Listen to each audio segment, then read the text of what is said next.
ஏன் அப்படின்னு நகை இருந்துச்சுன்னா காம்பை காயப்படுத்தும் இல்லையா, அதனால நகமே இல்லாம நல்லா வாரத்துக்கு ஒரு முறை கண்டிப்பா நகத்தை வெட்டிக்கிட்டு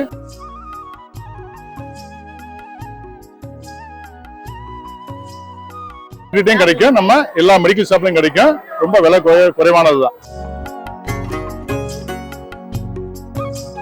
ஒரு டவல் 10 ரூபா தான். இந்த டவலை வச்சு நல்ல மடியை நல்லா இந்த தண்ணி இல்லாம இப்படி நல்லா தொடச்சிடணும். இது அழகா தண்ணி இல்லாம தொடச்சிடணும். நம்ம இப்படி அமுக்கி கட்டவரை வச்சு அமுக்கி கறக்கிற மெத்தட வச்சு கறக்க கூடாது. நான் சொன்ன மாதிரி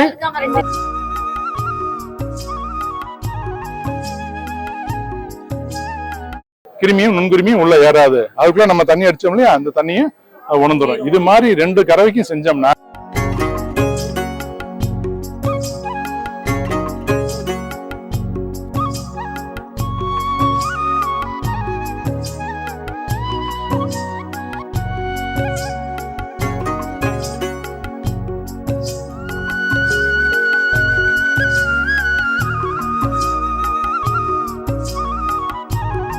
முதல்ல நம்ம பால் கறக்கிறதுக்கு முன்னாடி நான் ஏற்கனவே சொன்ன மாதிரி மாடை நல்லா தூய்மையா நம்ம குளிப்பாட்டிக்கிட்டு அதுக்கு பிறகு நம்ம மடியை கழுவணும். அதுக்கு முன்னாடி நம்ம யார் கறக்க போறோமோ நம்ம விரல் பார்த்தீங்கன்னா நல்லா நகமே இல்லாம வாரத்துக்கு ஒரு முறை நம்ம நல்லா கையை கழுவிட்டு வாரத்துக்கு ஒரு முறை பாருங்க நகமே இல்லாம நகத்தை நல்லா வெட்டிக்கணும். ஏன் அப்படின்னு நகை இருந்துச்சுன்னா காம்பை காயப்படுத்தும் இல்லையா, அதனால நகமே இல்லாம நல்லா வாரத்துக்கு ஒரு முறை கண்டிப்பா நகத்தை வெட்டிக்கிட்டு சுத்தமா கையை வச்சுக்கணும். நம்ம கையை இந்த மாதிரி ஒரு சில்வர் பாத்திரத்துல தான் எப்பயுமே வந்து நம்ம பால் கறக்கிறதோ பால் தண்ணி பயன்படுத்துறதோ கழுவுற தண்ணி எல்லாமே சில்வர் பாத்திரம் பயன்படுறது ரொம்ப நல்லது. இதுல கிருமி இல்லாம இருக்கும். சரி, இந்த மாதிரி தூய தண்ணி எடுத்து முதல்ல இந்த தண்ணியை வச்சு நல்லா மடியை நல்லா முதல்ல மடியை வச்சு நல்லா நம்ம தூய்மையா கழுவிக்கணும். ஏன்னா அதுல குளிப்பாட்டிடுறோம், அப்புறம் மடியை கழுவணும். அது சுத்தமான தண்ணியை வச்சு மடியை கழுவிடுறோம். கழுவும் போது பிறகு பாத்தீங்கன்னா எதுக்காக மடியை கழுவணும், அதெல்லாம் சாணம் கோமியம் எல்லாம் ஒட்டி இருக்கும். இந்த தூய்மையான தண்ணியை வச்சு கழுவுன பிறகு நான் உங்களுக்கு ஏற்கனவே சொல்லி கொடுத்த மாதிரி இந்த மாதிரி ஒரு 1 லிட்டர் தண்ணி வச்சிருக்கோம்.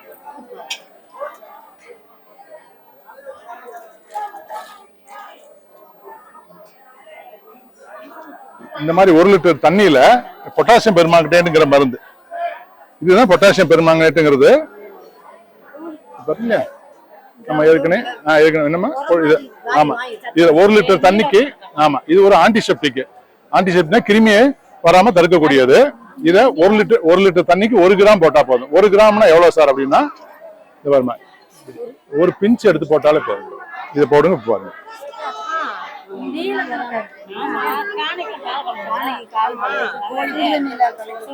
பாருங்க இந்த மாதிரி வந்துடும். சரியா, இத நம்மளுக்கு கறவைக்காரங்க வந்தா கறவைக்காரங்க கையை கழுவி சொல்லிக்கலாம். இப்ப நம்மளே மாடு வச்சுக்கலாம் கறந்தா நம்ம டாக்டர்கிட்டையும் கிடைக்கும், நம்ம எல்லா மெடிக்கல் ஷாப்லயும் கிடைக்கும். ரொம்ப விலை குறைவானதுதான். சரியா, சரி இந்த தண்ணியை வச்சு நம்ம கையுமே இப்படி கழுவிக்கலாம். நம்ம கையுமே நல்லா கழுவிக்கலாம். கழுவிட்டு இந்த மருந்தை வச்சு முதல்ல நல்லா எல்லா காம்பளையும் படுற மாதிரி இப்படி நல்லா அடிச்சு விட்டு நல்லா கழுவி விடணும். எல்லா காம்பளையும் படுற மாதிரி இப்படி கழுவி விடணும். சரிங்களா, கழுவிட்டுட்டு நம்ம வீட்டுல 2 மாடு இருந்தா முதல்ல அதிகமான பால் கறக்கக்கூடிய இப்ப சமீபத்தில் இயந்த மாடை முதல்ல கறந்துடணும். சரி, 10 பால் மாடு இருக்கு, ஏதோ காம்புல புண்ணு இருக்கு, சில நோய்கள் இருக்கு, அந்த மாடை கடைசியா கறக்கணும். சரிங்களா, அதிகமான பால் கறக்கக்கூடிய மாடு தான். எதற்காக அப்படின்னா அந்த மாட்டுல கறந்து இது கறந்து அதுக்கு நோய்கள் இது வர வாய்ப்பு இருக்கு. இது அதிகமாக பால் கறக்கக்கூடிய மாடை முதல்ல கறந்துடணும். பால் கறக்கல் நான் சொன்ன ஏற்கனவே 3 வகையா கறக்கலாம். எது 3 வகையா இப்ப கறந்துகிட்டு இருக்கோம், அது எது நல்லதுன்னு நான் இப்ப சொல்லித்தரேன். முதல் 2 வகை வாங்க, இங்கிட்டு வாங்க. கழுவுன பிறகு நம்ம என்ன செய்யணும் அப்படின்னா, கழுவுன பிறகு தண்ணி இருக்கு இல்லையா, இந்த தண்ணிய டவல் சொன்னேன்ல, இந்த மாதிரி ஒரு சின்ன டவல் 7 டவல் வாங்கிக்க வேண்டியது. ஒரு டவல் வந்து விலை கம்மி தான், 7 டவல் இது வாங்கிக்கணும். எதற்காக 7 அப்படின்னு சொல்றேன் அப்படின்னா வந்து ஒரு நாளைக்கு ஒரு டவல். இல்ல சார் எங்களுக்கு வாய்ப்பு இல்லை அப்படின்னா வாரத்துக்கு 7 நாள் போது ஞாயிற்றுக்கிழமை நம்ம துவைச்சுக்கலாம் இல்லையா. ஆமா, ஒரு மாட்டுக்கு ஒரு டவல் தான் பயன்படுத்தணும். 2 மாடு வச்சுக்கணும் 2 டவல். இல்ல சார் 5 கம்மியா 2 டவல் 3 டவல் வாங்கிக்கிறோம்னா பரவாயில்ல, தினசரி துவைச்சுட்டா போதும். 7 வாங்க முடியல சார் அப்படின்னா ஒரு டவல் 10 ரூபா தான். இந்த டவலை வச்சு நல்ல மடியை நல்லா இந்த தண்ணி இல்லாம இப்படி நல்லா தொடச்சிடணும். இது அழகா தண்ணி இல்லாம தொடச்சிடணும்.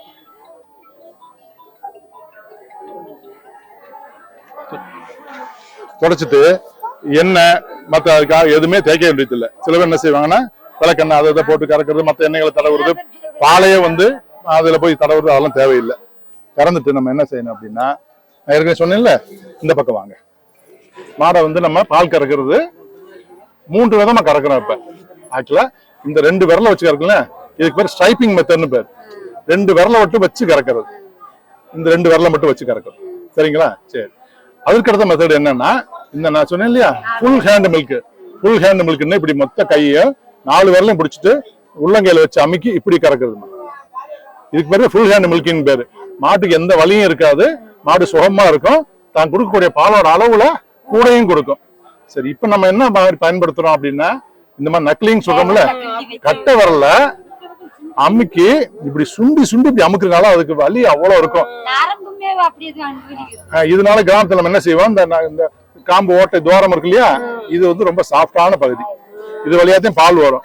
இந்த சாஃப்டான பகுதி என்ன ஆகும் அப்படின்னா, காயம்பட்டு வீங்கி நீங்க கிராமத்துல நரம்பு இறங்கிருச்சுன்னு சொல்றீங்க. சரிங்களா? அது மாட்டுக்கும் வலியை கொடுக்கும். இன்னைக்கு 5 லிட்டர் கொடுக்குற மாடு நாளைக்கு காலைல 3 லிட்டர் ஆக்கிடும். இந்த ஒரு காம்புல நரம்பு இறங்குனா மற்ற காம்புலையும் வலி வேதனைக்காக அதுலயும் பால் இறக்காது. அதனால இந்த மாதிரி நக்லிங் சொல்றோம்ல, காம்பை இப்படி அமுக்கி கட்டவரில் வச்சு அமுக்கி கறக்கிற மெத்தட வச்சு கறக்க கூடாது. நான் சொன்ன மாதிரி 2 விரலை வச்சு கறக்கணும். ஸ்ட்ரைப்பிங் மெத்தட்னு பேரு. அப்படி இல்லைன்னா ஃபுல் ஹேண்ட் மில்கிங்னு மொத்த கையும் உள்ள வச்சு நடுவு வச்சு அழகா ஜென்டிலா கறக்கணும். இந்த மாதிரி நக்லிங் மெத்தடு பயன்படுத்தக்கூடாது. சரிங்களா? இந்த மாதிரி பயன்படுத்தும் போது நம்மளுக்கு மாட்டுக்கும் சுகமா இருக்கும், தான் கொடுக்கக்கூடிய பாலோட அளவும் கூட கொடுக்கும்.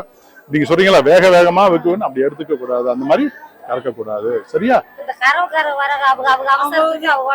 அதே அவங்ககிட்டயும் நம்ம அதேதான் எனக்காப்பா அன்பாத்த சொல்லணும். அண்ணன் எனக்கு தெரியாதாக்க, நீ தான் கண்டுபிடிச்சாக்க, நான் எத்தனை மாதிரி இறந்தேன் தெரியுமா அப்படின்னு சொல்லுவாங்க. எனக்கா அப்படி கறப்பா, சார் சொல்லியிருக்காருப்பா, அப்படி கறப்பா, அப்படி சார் அப்படிதான் சொல்லியிருக்காங்க, அப்படி கறப்பா அப்படின்னு. நான் என்ன சொல்றேன், இப்ப கரெக்ட் வர்றாருனாலே வண்டி நிப்பாட்டினாலே இந்த பூரா அவரை செய்ய சொன்னோம்னா செய்யவே மாட்டாருப்பா. நம்ம எல்லாமே நம்ம செஞ்சு வச்சிடணும்ப்பா. இந்த முதல்ல தண்ணி அடிச்சு கலக்கிறது, அப்படி பொட்டாசியம். இது வந்து ஒரு பாக்கெட் 2 ரூபா தான்ப்பா. இந்த மொத்த இதே 100 ரூபா தான். ரொம்ப சீப்பா கிடைக்கக்கூடிய மருந்து. இது வந்து பாத்தீங்கன்னா 1 வருஷத்துக்கு வரும். ஒரு பிஞ்சு தான், ஒரு பிஞ்சு தான். இதை வச்சு நம்ம அதுக்கு பிறகு கழுவிக்கலாம். கடைசியா மாடு கறந்து முடிச்ச பிறகு ஒரு தடவை இந்த தண்ணியை வச்சே அடிச்சு விட்டுட்டு, உங்களுக்கு தெரியுமா, கறந்த பிறகுதான் கீழே தான் சாணி மண்ணில் படுக்கும் போது நொந்துரிமை அந்த காம்பு ஓட்ட வழியா கிருமி உள்ள ஏறுது. அதுக்காக மாடை படுக்க விடாம வச்சதுக்கு ஒரு டெக்னிக் பண்ணலாம். என்ன செய்யலாம், கறந்து முடிச்ச பிறகு வெரி குட், கறந்து முடிச்ச பிறகு தீவனத்தை புல்ல வைக்கல போட்டோம்னா அந்த காம்பு துவாரமான அடைக்கிறதுக்கு 8 நிமிஷத்துல இருந்து 20 நிமிஷம் ஆகும். அதுக்குள்ள புல்ல தீங்கும் போது காம்பு துவாரமா அடைச்சிடும். சரிங்களா? அப்ப கிருமியும் நுண்கிருமியும் உள்ள ஏறாது. அதுக்குள்ள நம்ம தண்ணி அடிச்சோம் இல்லையா, அந்த தண்ணியும் உணர்ந்துடும். இது மாதிரி 2 கறவைக்கும் செஞ்சோம்னா மாட்டுல மடி நோய்ங்கிறே வராதுப்பா.